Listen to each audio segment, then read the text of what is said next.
Three, two, one.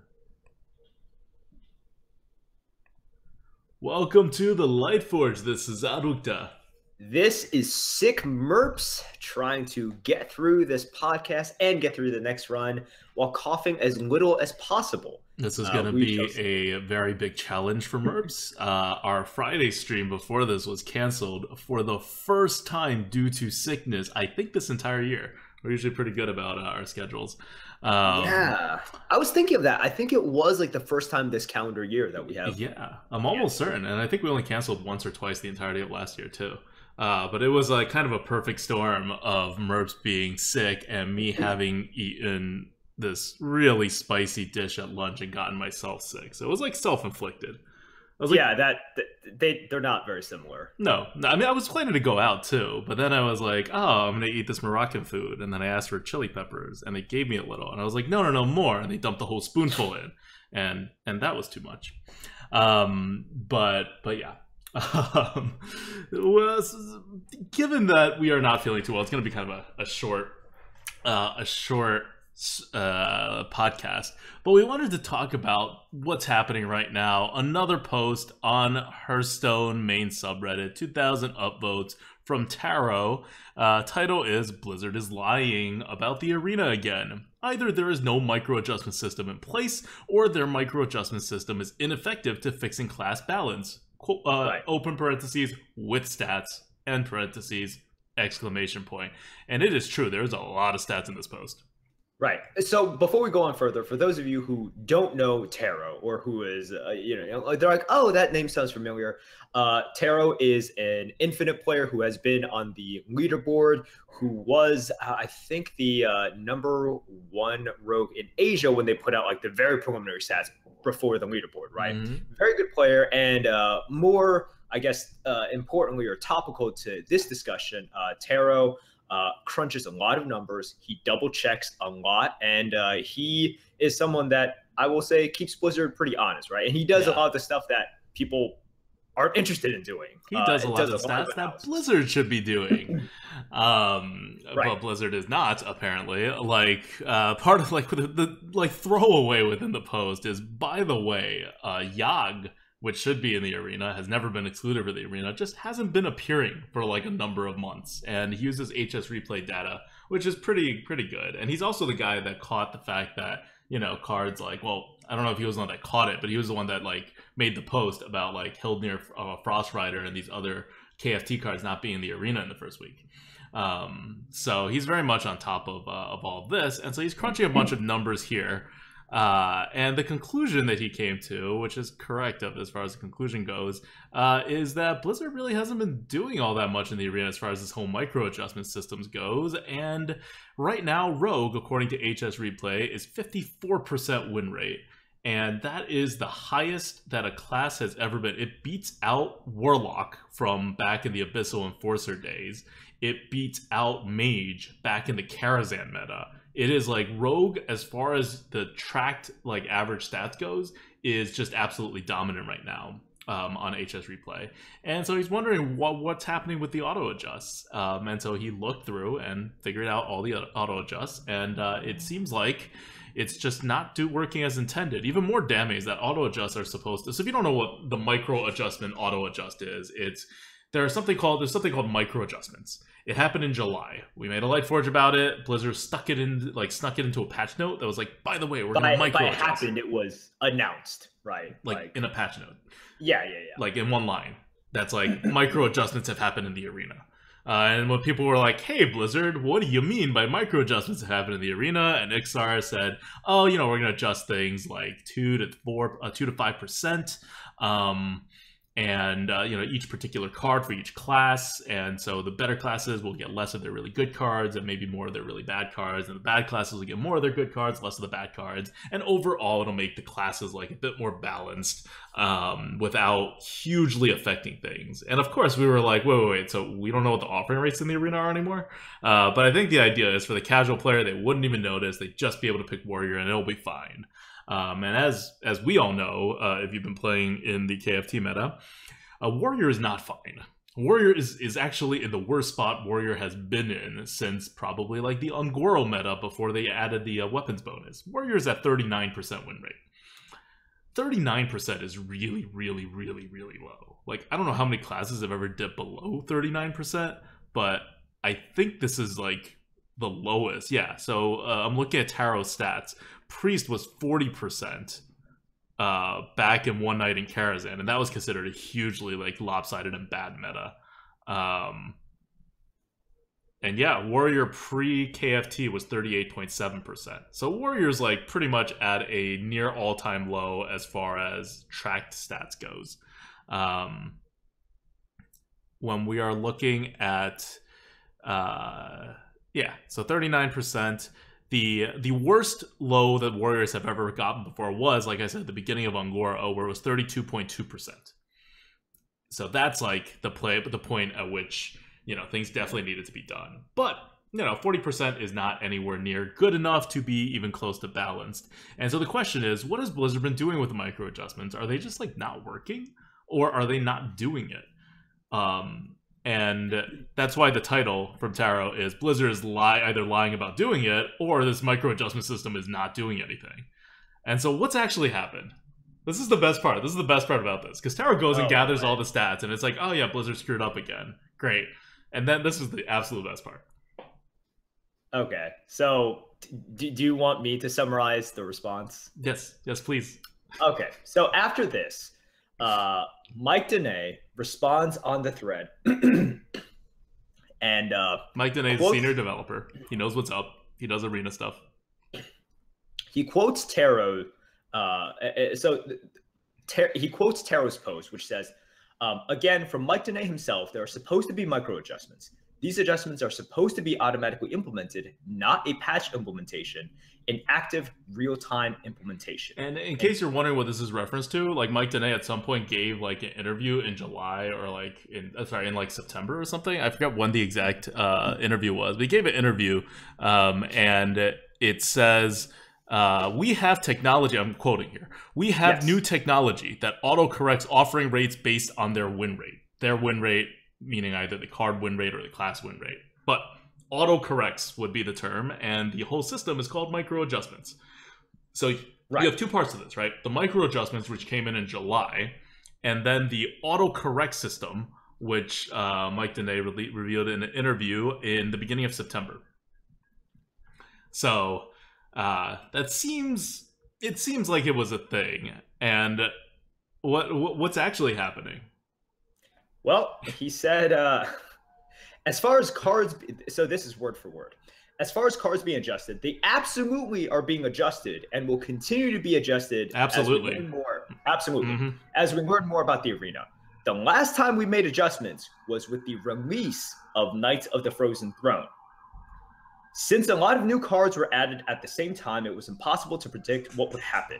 In the future, as we get more data, accuracy will improve. Don't expect all classes to be exactly 50%, though. They will just be closer together. My data shows that they are closer together than they were without the adjustments we made. And then he asked for people to be nicer. Yeah. But so really, the summary is they are they're basically Blizzard's definition of auto-adjusted is we are looking at them. That is, and here's the thing. Okay, so I need to stick up for Tarot here because he does a lot of work, and a lot of people had issues with him using the word lying. That's fine, whatever. Mm-hmm. Like, question, like truthfully, did Blizzard lie? I don't know. Like maybe I grade the truthfulness of calling what Blizzard did a lie, like at a B+, A-. But regardless, they're doing crazy random stuff that's like bad. And look, Tarot made a very sort of conciliatory and I think a very good response, saying I probably shouldn't have used this word. Mm-hmm. However, like if you look at just this response from Mike Dene, he's just confirming what Tarot said. That's it. He's confirmed, but he starts his post saying, "No, this isn't true." And by this, he's kind of implying Tarot's sort of hypothesis, right? And his theory.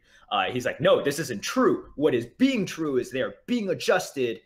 The last time was with the release, and we're looking at them. Nah, I mean, this is classic Blizzard PR, right? Like, that bro did it to me earlier. It's so like, this is just what happens. They're like, no! But actually, everything you've said is true, but it's not important. The important part is something else, even though what we care about is what we're actually writing about in the post. Okay, so basically, bottom line, if you're an arena player and you're wondering what's happening, the micro adjust has last happened back in August, in the beginning of August, and it was based on the win rates of Ungoro, which, it is what it is. Blizzard has not been adjusting since then. When we thought micro adjustments were kicking in, and when Ixar was describing how frequently that micro adjustments would happen, he said something like, I don't know, like every 2 weeks or like every few weeks. It wasn't like a hard number or anything, but it was definitely like using like weeks, not months, as the standard for how often they'll be making these kind of adjustments. And there was this implication that may even happen, quicker if they trust the system more. But at least they're looking at it, and that they'll make the adjustments as needed. And here we have, how long has it been? 1 month, 2 months, like 2.5 months? It's been like about 2.5 months, and they have not touched these micro adjustments. So they created a system. They're all proud of it. They all talk about it. They literally talk about it in an interview, and they haven't used it for 2.5 months, which is most, by the way, that's most of the cycle of an expansion in 2.5 months. Right. We're past the midpoint of this expansion here. And other people have called them out for exactly what you've stated. They're just like, wait. First of all, they're like, there's like, you can't call out Taro for, quote, misinterpreting what you said, because that is the most likely interpretation. If you say auto corrects, and then if you read the rest of the interview, everything would lead a reasonable, rational person to believe that it is done. No. Automatic corrections, autocorrects are not automatic though. Like, why would you think automatic corrections are done automatically? That's madness. That's reading stuff into what Blizzard says. Blizzard just said autocorrect. That a lot of people are pointing out are just like, okay, so what is the point of this? Yes, exactly. That's what I'm concerned about. Because part of this argument is like, whoa, like we can't predict what's going to happen when an expansion comes out. It's like, okay, so you didn't. Okay, that's great. So you're not going to, do major adjustments based on an expansion coming out. But you didn't do it in the middle. Yeah. You didn't do it at the start. Right. You're not doing it in the middle. Like, I get it, Blizzard. When is the appropriate time? If you're going to release an expansion and say, all right, we're going to give the meta 2 weeks to settle down. By the way, historically, the arena meta settles down in like 3 weeks, and then it's rock solid. Like, we've done this for years. This is not like a new thing.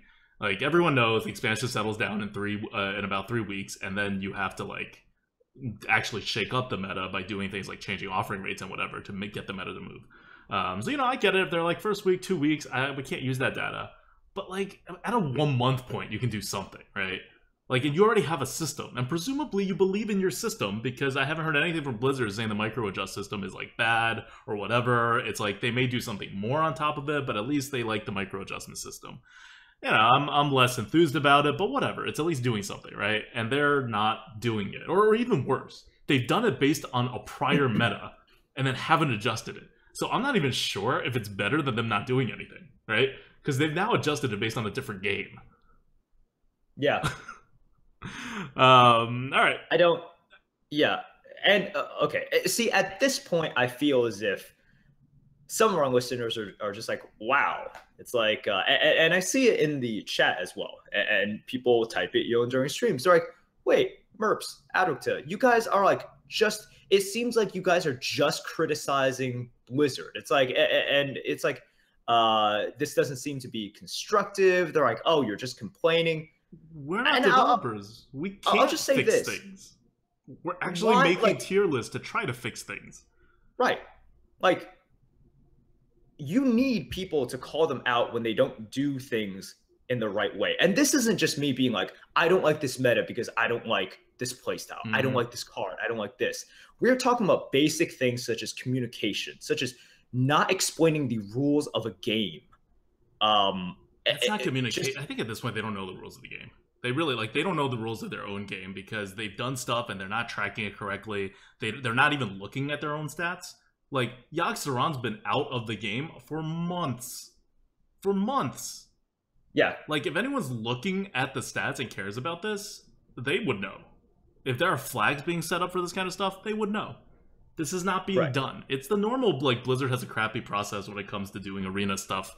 That's been the case for, you know, since they started this earlier this year. Right. Look, so I'll say this to the people who are just like, why are you doing this, right? And who actually are angry that we are angry. I only get angry about stuff that I care about.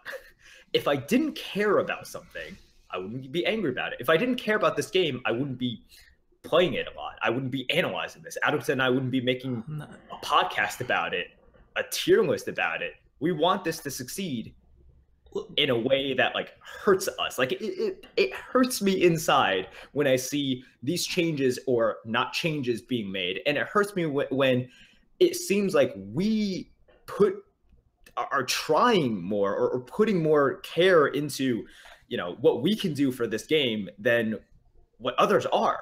And it just boggles the mind. I don't know. No, like, we don't even have the tools to do it. And the last, like, I spent 30 hours in the last 5 days, like, doing, like, tier list related work and the algorithm behind it to try to, like, get things to line up right and figure out more things about how the arena works.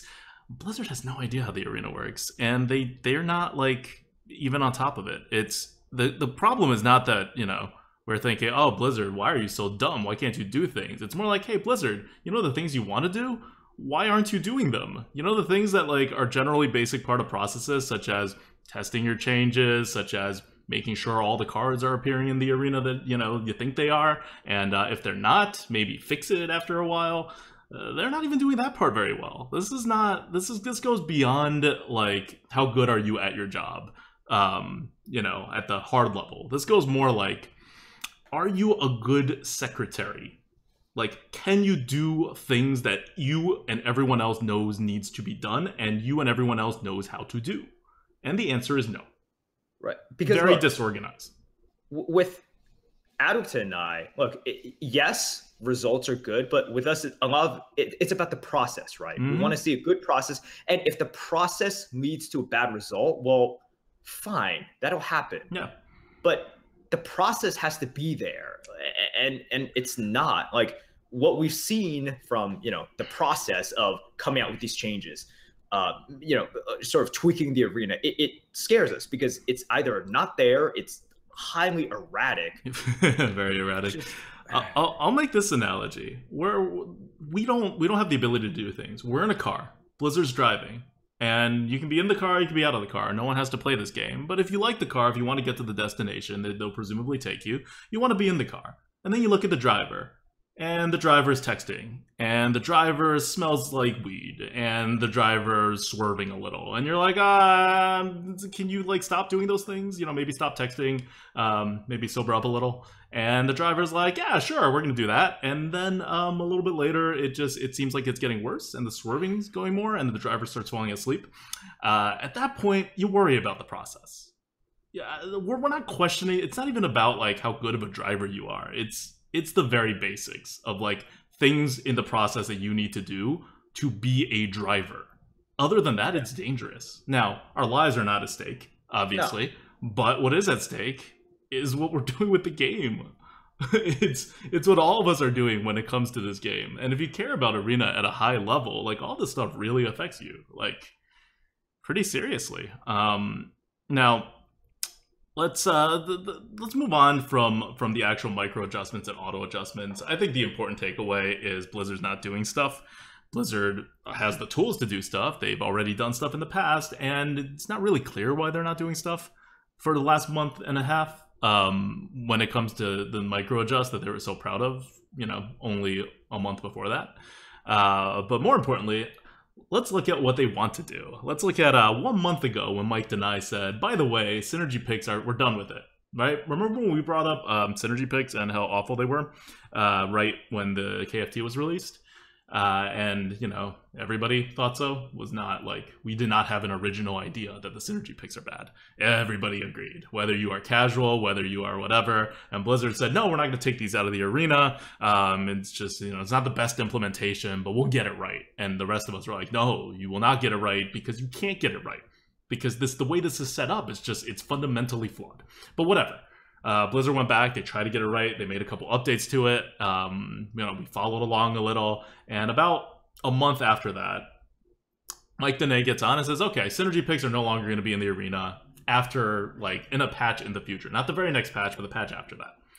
And everyone was like, okay, so this is the admission from Blizzard that synergy picks have failed, this experiment, and we're finally going to get KFT Arena, right? Like, back, not even back, we never had KFT Arena. We're finally going to get real KFT Arena. It's a month after that. This isn't like a new thing that's happening. This is like they literally have to no longer do this weird synergy thing that they like injected into the game. And you know, no word from Blizzard when this is happening. Still the next patch. Could happen like any day now, but I've been saying that now for like 2-3 weeks. And I am getting less and less believable as I tell my viewers that this change is probably happening any day now because it's the next patch.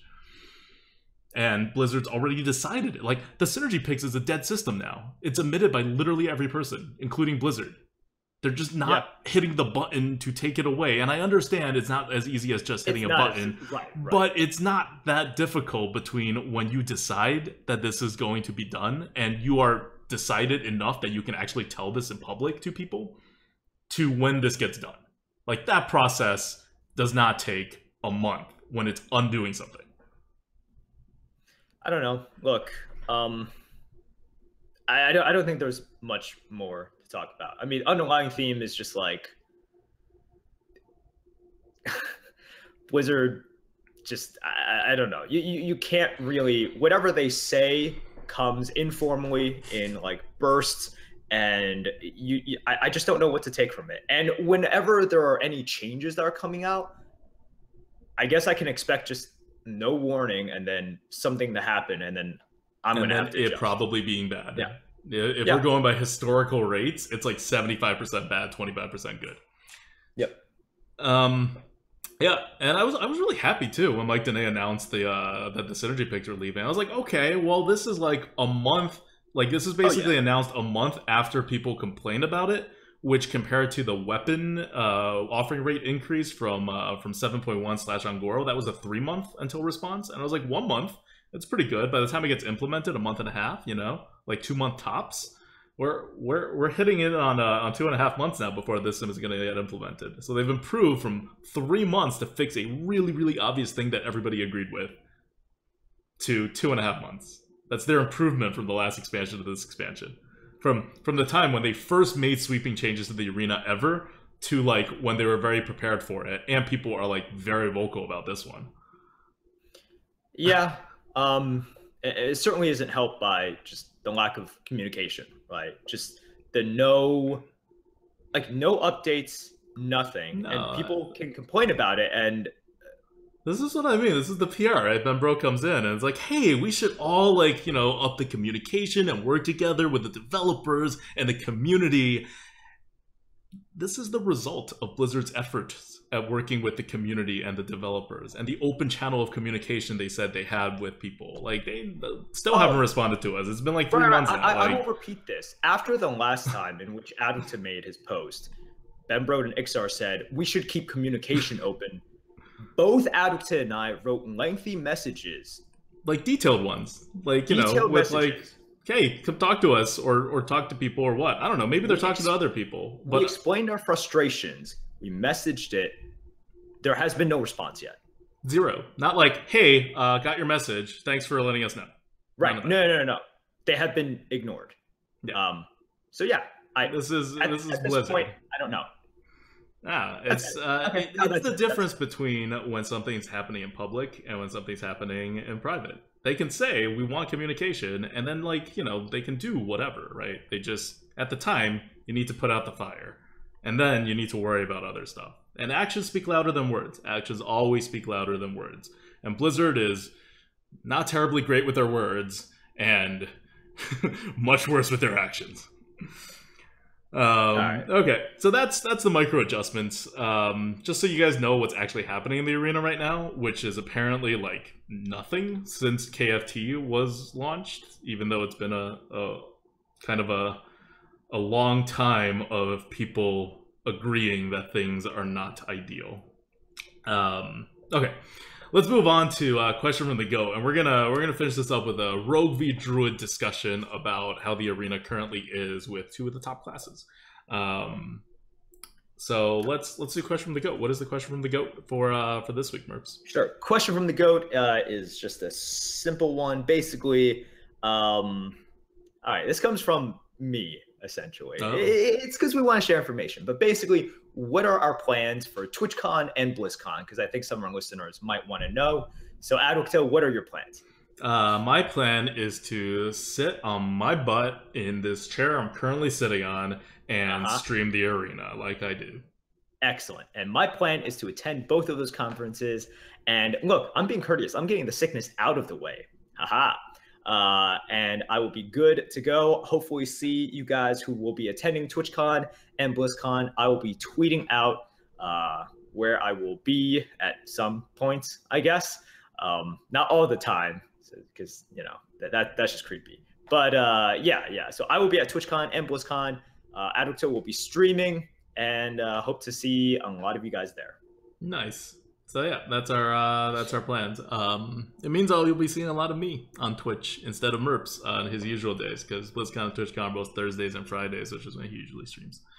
And I'm going for the leaderboard this month, so it'll be good to get some extra reps in, get some runs.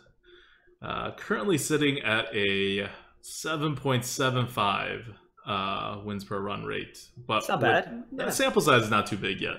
And one of the things, the two classes I've been playing the most, the three classes I've been playing the most are Rogue, Druid, and Paladin. And there's not much to say about Paladin as usual. So I want to talk, do the class talk about Rogue v Druid, which I think this is a really interesting discussion always.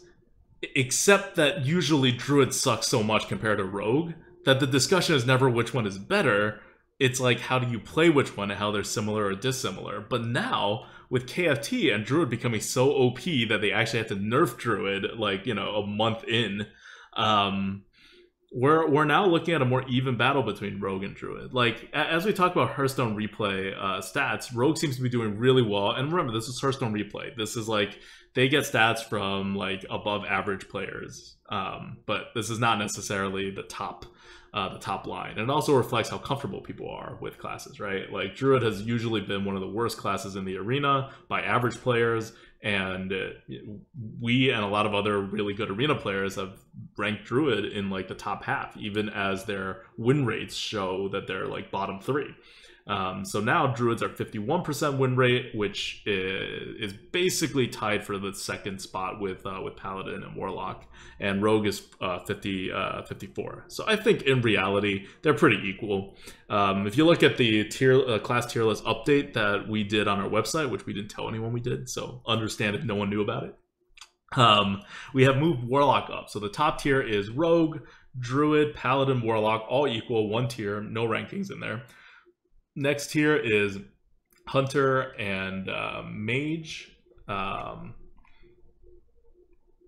Next tier is Hunter and Mage, and I'm missing one. And Priest. We moved Priest up to be with Hunter and Mage. And then below that is Shaman, and then far below that is Warrior. So that's where the class tier list is, which means Rogue and Druid, back to our topic, are very close together in our book. So what would you say Rogue's main disadvantages compared to Druid? Because we all know, I think most people start out with this conversation what do you mean? Of course Rogue is better. I don't think many people are going to start this conversation out being oh yeah, Druid is probably better than Rogue. Right. Okay. So some main disadvantages. I will say that one of the pitfalls of Rogue, and there aren't that many, right? But one of the pitfalls is sort of not balancing your value cards, or with Rogue, you don't have these sort of cards that get you a lot of value, right? And sort of just sustain you in the late game. You have a lot of good cards, but like if you look at all of the real good cards, they're like your backstabs, your eviscerates, right? And then you have a very sort of polarized card set, which is like Thistletea or Sprint, you know, to get you that value. But you don't have these like balance cards, like mid cards, like Starfire or Starfall. I keep on forgetting. Which one do you mean? Fire. They're both cards. 5 damage that also draws. Oh yeah, Starfire. Yeah. You don't have these sort of, I would call them like mid-game value cards that Druid sort of really has a ton of, right? So with Rogue, I find it's quite easy, if you're not careful, to just like go a little bit too fast and just sort of run out of cards, because a lot of your good cards are very small. Yeah.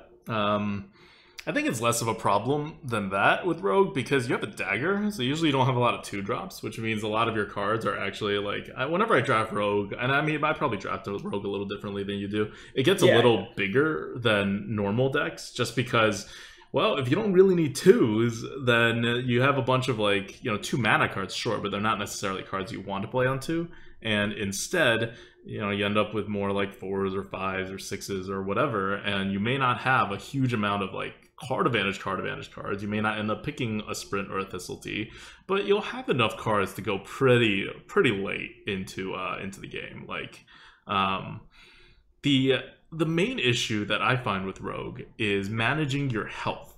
Now, managing your health is always an issue with the Rogue, because that's what the hero power does, right? It uses up your health. It's like a Warlock hero power.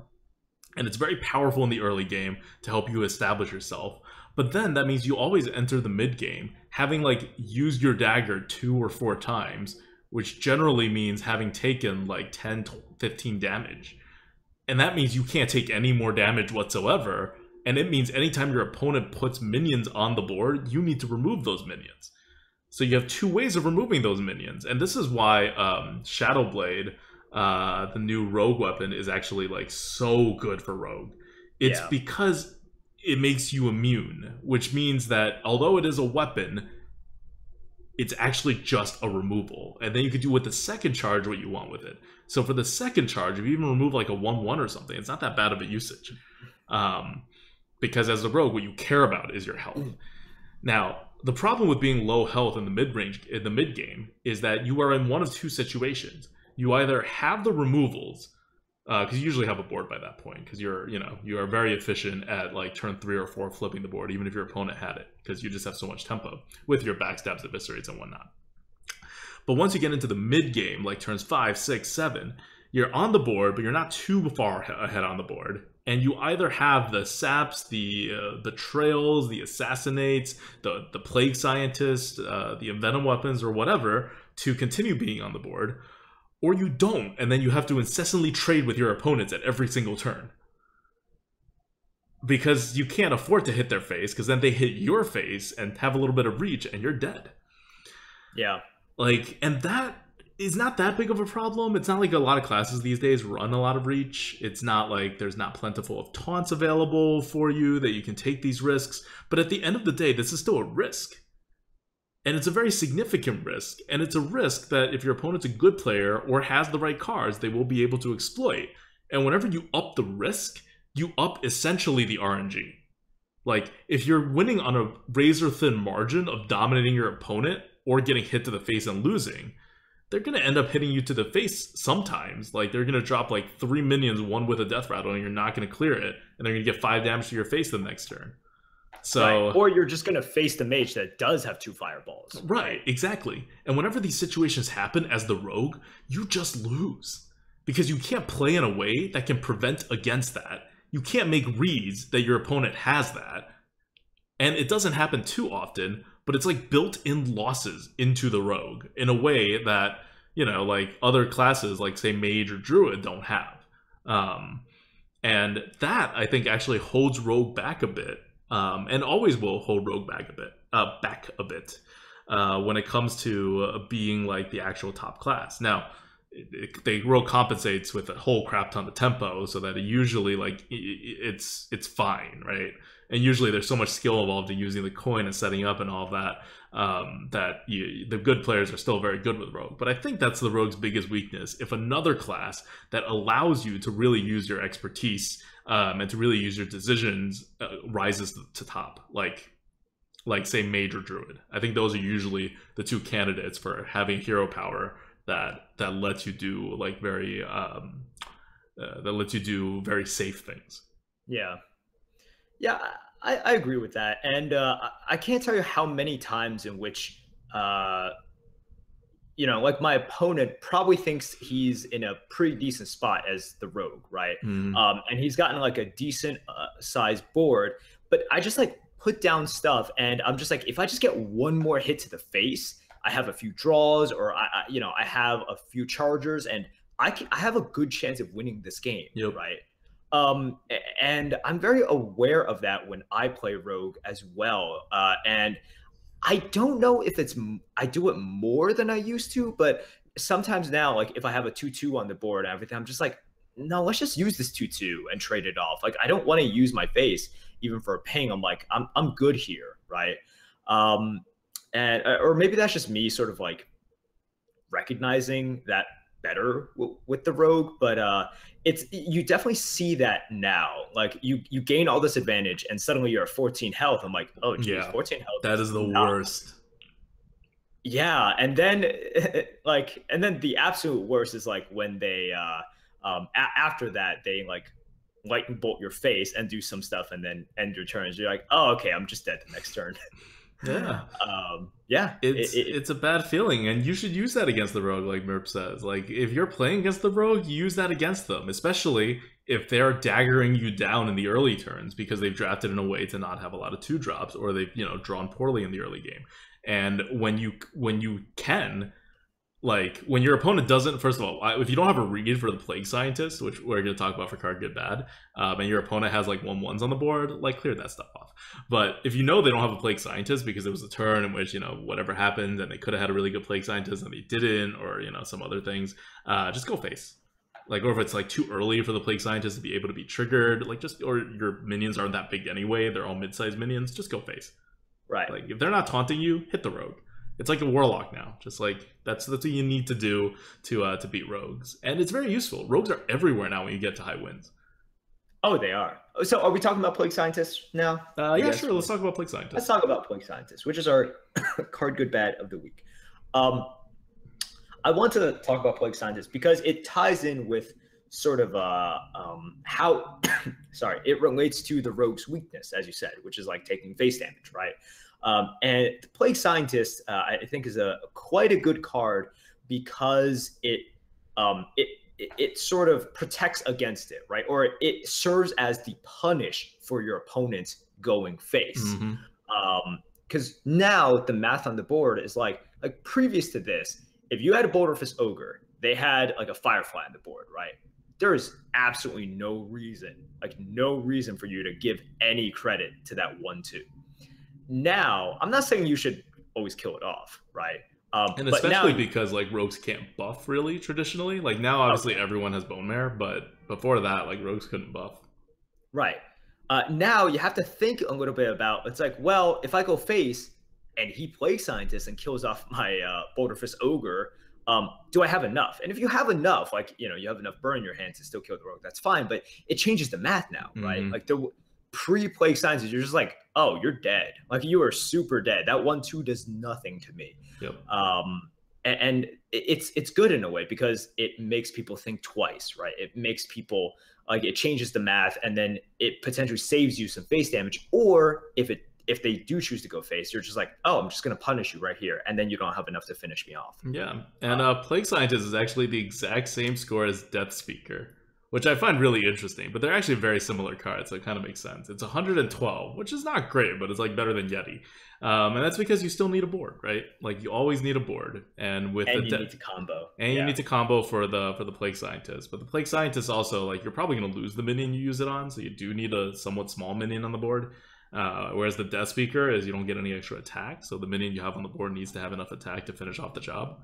So they each have their own like downsides, and they always like you always need a board to trigger any of them to like for its maximum use. You could always set up a Plague Scientist from like an empty board, but the thing you're putting the poison on probably won't end up getting that much value. So it's that's like where the card is scored, and that's how you use it, and that's how you play around it. And so that's card good bad. But getting back to the Rogue v Druid debate, we kind of talked about some of the weaknesses for the Rogue. Druid got nerfed from Innervate, which was kind of a huge deal, but that was more of a bonus. And Spreading Plague also got nerfed, but I don't think that really affects too many things. There's very rarely do I think like, oh god, that Spreading Plague costs 1 more mana, now I'm screwed. Between this Rogue v Druid debate, what does Druid do that's good that can make it now kind of like be on essentially the same level as Rogue? Just one thing, or can I name like multiple things? I mean, name a thing that's not Ultimate Infestation. Okay, great. Druid of the Swarm. I think if you are talking about sort of what makes a class good, you have to look at its early game, right? Because if you have bad early game, you're not a good class. I think that's pretty true. Like if your early game is really terrible, then no, you're not a good class. So Druid of the Swarm, an amazing card that has an offering rate, and it gives flexibility. Like sometimes it's just a snail, right, which is already a very good card, and sometimes it's a 1/5 taunt that you can mark of Yashiraj. You can play the Scavenger to give it +2/+2. Also just be really annoying and delay, right? It's a 2-drop that is amazing on turn 2 and perhaps even better later on. So I think that's a huge reason why Druid is so good. Yeah, I totally agree. It's that flexibility with the 1/5 taunt. Also, it's hard to see these things until you start really thinking about it. I probably use the 1/5 taunt like maybe a third of the time when I'm playing Druid of the Swarm, which was surprising to me. I thought I'd always put down the snail because you know how much we like the snail. But sometimes, like, the rogue has daggered. You don't want to put a snail down. You put the taunt up. Or you need to protect your fledgling. You put the taunt up. It's very flexible, and you get it basically for free. It's also a beast, which is helpful. And so Druid is at the point right now where it's coming together, right? The hero power is always extremely flexible. We've always been using it that way. And it's so fundamentals, and all your drafts center so well on the same type of things that it's very easy to kind of like draft a Druid, and it's very stable when you're drafting. And if you get a Druid that's not very good, like you have low value cards because you just didn't win the draft lottery, you're still fine. Like I just had a very I wasn't going for any kind of synergies. I ended up with like pretty much nothing, and I had a bottom 10 percentile by our tier list value Druid deck, and it went 7 wins very convincingly. Like I didn't feel at any point I was being hugely outclassed. I was 4-1 against rogues for my last 5 games.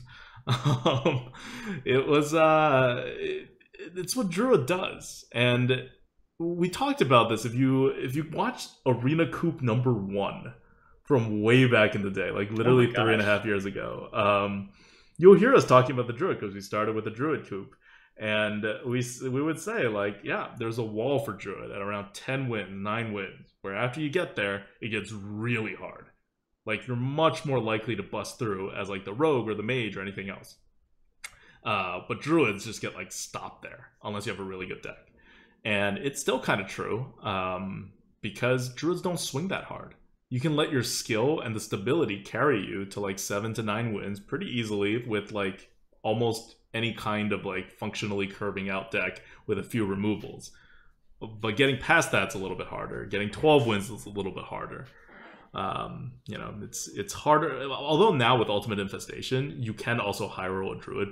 So there's one way at least in which Druids have more upside than they used to. But the main point about Druid is downside prevention. It is, yeah. And Druids have a lot of ways to protect their face, right? Mm-hmm. And with Naturalize, which we rate incredibly high now. So Naturalize right now, by the way, it's 145 on our current tier list. I spend a lot of time updating the tier list and working with people to get it. There's a new tier list, like huge update that where every card change is happening. Hopefully it's sometime this week. Naturalize is getting a huge bump on top of that. It's just like, it's just getting better and better. And as you run the numbers and as you run the board states, you're like, yeah, this is what you want. Yep. It's crazy. I still remember back in Classic when Naturalize was, it was like bottom tier, right? Mm-hmm. And now whenever I play Druid and I have a Naturalize, I'm just like, whenever I play it, I'm like, wow, this just wins me the game. Or if it didn't win me the game, I'm like, no, like nothing really would have won me the game anyways. Right. And whenever I face a Druid, I'm always just like, well, I can't play around Naturalize. I can't. And if he has Naturalize, I lose. Like on the spot, I lose because he just gains like 7 mana off of this, and there's no way I come back because Druids have no hard removals. You would never play around anything else anyway. It's like so not part of your game plan to play around Naturalize. You have to go very much out of your way. Yeah. So I have just been wrecked by Naturalize so many times, and I'm thinking, I'm like, could I have played around him? Like, no, not really. And it just wins. Certainly, it is not like the best card in every situation, right? Like, it's not as high as Pyros. Okay, nothing is as high as Pyros. No, nothing is as high as Pyros. Ugh. But it is a ridiculously high score, and like the more I play with the card and the more that it's played against me, the more I'm just like, this card is so powerful. It's so ridiculous. Yeah, it's really freaking good. Yeah. And just to add one more point about downside prevention as the Druid, one of the Druid's biggest weaknesses, as we discussed with Naturalize, is lack of hard removal. And guess what this expansion added? It added a double spider and a single spider. And Ungoro added a spider and a wasp. Like, it's just like the game is solving the Druid's problems for the Druid. So it's just getting to the point right now where Druid really is just like, hey, you want a solid win rate? Pick the Druid. You want a high roll? Druid's okay too, but other classes may be able to high roll better. And it's in such a nice place right now. I've always liked the Druid, even in its bad states. I like playing with it. And in KFT, Druid is just absolutely a joy to play with. And to draft. Like, I never feel in a Druid draft that I'm getting screwed over, even with the synergy picks. Like, you can recover from anything. And Beasts count as Druid synergy picks, so there's a little hedge there too. It's not like Warlock or Mage where you can high roll your synergy picks, but you can downside prevention pretty well. Okay. Yep. I think that's a good summary of Druids and why they're powerful, and also why rogues are powerful. It's like the rogue, I don't think we had to focus on that much because, man, we've talked about it for literally years about like how rogue is good. But this is one of the few metas in which we're like, man, Druid is really freaking good. A lot of it comes from the cards, and a lot of it comes from just the meta, right? And I'll say this, I'm doing for the leaderboard right now, and I think from now on, if faced between rogue and Druid, I'm going to pick Druid over rogue. Okay. Like, so far, I haven't to make that decision once, and I pick rogue over Druid. But I think I'm gonna switch over now. And it's not like, 7.75, not like the highest win rate ever to have after a small sample size of runs. So it's not like I'm trying to protect like downside prevention even. I just think it's a very solid class right now. And I'm kind of scared because I don't get to like start over anymore. We're so deep into the month. Like, the next few runs are going to be my 30 runs. That's it. And I don't want the potential of getting another like 2-win rogue like I got earlier. That's going to be stuck in my record for this month. Oh, that's sad. All right. Yeah. So that's it for this Lightforge. We didn't give the shout out earlier, so we'll do it now. It is from Question from the Goat, which is brought to you by our patrons. And our top patrons for October: 4P, Afro Ninja, Ingo, Romy, Sasan, Talon, Ugbog, and Zaruvi. Thank you guys so much again, and hope you guys enjoy the Lightforge. Just a reminder, next week's Lightforge will not be live. We will pre-record and then release at our typical time, and it will delve deep into the mindset of how to play the game. What's the specific topic we're talking about? We haven't decided exactly the topic. Setting up for board clears and buffs. Right. But then after that, you were like, something like that. Or something like that. That's coming up next. All right. See you guys next week. Bye, guys. Good luck in the arenas.